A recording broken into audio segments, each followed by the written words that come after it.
வணக்கம், சாவித்திரி சமையலுக்கு உங்களை வரவேற்கிறேன். இப்ப மருத்துவ குணம் கொண்ட மிளகு குழம்பு எப்படி செய்யலாங்கிறத பார்க்கலாங்க. அதுக்கு தேவையான எல்லா பொருளுமே எடுத்து வச்சிருக்கிறேன்.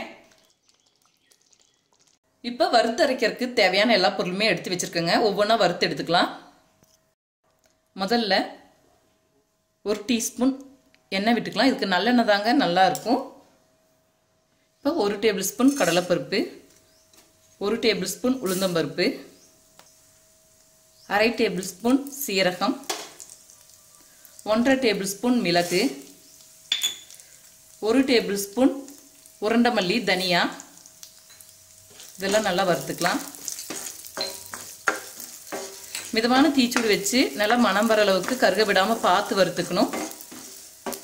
இது கூடவே 2 வரமிளகாய் எடுத்திருக்கேன். இதையும் சேர்த்து நல்லா வறுத்துக்கலாம். இது கூடவே 10 வெந்தயம்.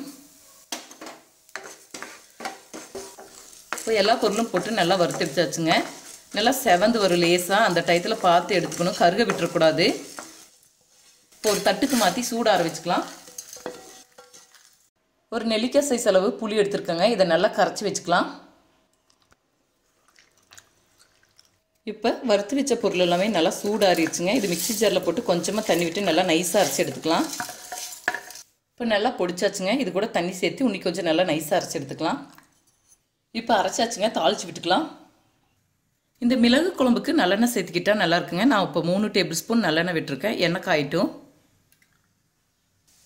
இப்போ எண்ணெய் காய்ச்சிச்சுங்க. 1/2 டீஸ்பூன் கடுகு வெடிக்கட்டும்.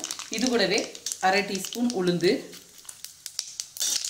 இப்போ கடுகு நல்லா வெடிச்சிருச்சுங்க. இது கூட 6-7 பூண்டு பல் தட்டி வச்சதை சேர்த்துக்கலாம். இது கூடவே சிறிதளவு கருவேப்பிலை,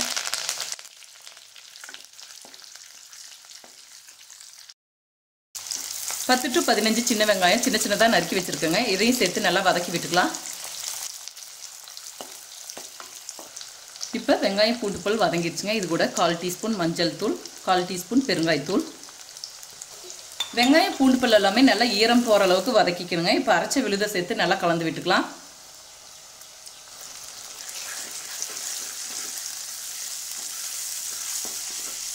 இப்போ 1 நிமிஷம் நல்லா வதக்கி விட்டுக்கலாம்.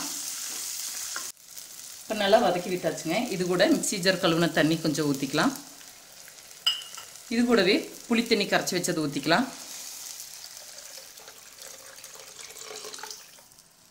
இப்போ இதுக்கு தேவையான அளவுக்கு உப்பு கலந்துக்கலாம். எல்லாத்தையும் ஒன்று சேர்ற மாதிரி நல்லா கலந்து விட்டுக்கலாம்.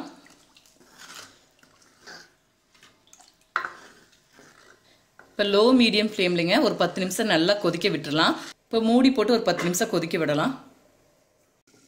இப்போ 10 நிமிஷம் பக்கம் கொதிக்க விட்டாச்சுங்க. பாருங்க, இன்னும் கொஞ்சம் ஒரு 5 நிமிஷம் பக்கம் கொதிக்கட்டும். நல்லா எண்ணெய் தெளிஞ்சு வரட்டும்.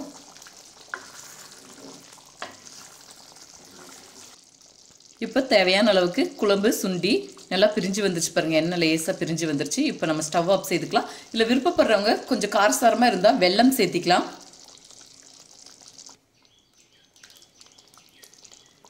இப்போ சூப்பராக சுவையான மருத்துவ குணம் கொண்ட மிளகு குழம்பு நம்ம செய்துட்டோங்க. இது சூடான சாதத்து கூட சேர்த்து சாப்பிடும்போது ரொம்ப நல்லாயிருக்கும். இது 2-3 நாள் பக்கம் நம்ம வச்சும் கூட சாப்பிடலாம். ரொம்ப நல்லாயிருக்கும். இதே முறையில் செய்து பாருங்க. இந்த வீடியோ பிடிச்சிருந்தா லைக் பண்ணுங்க, ஷேர் பண்ணுங்க, சப்ஸ்கிரைப் பண்ணுங்க, கமெண்ட்ஸ் பண்ணுங்க. மேலும் பல சமையல் குறிப்புகளுடன் சந்திக்கிறேன்.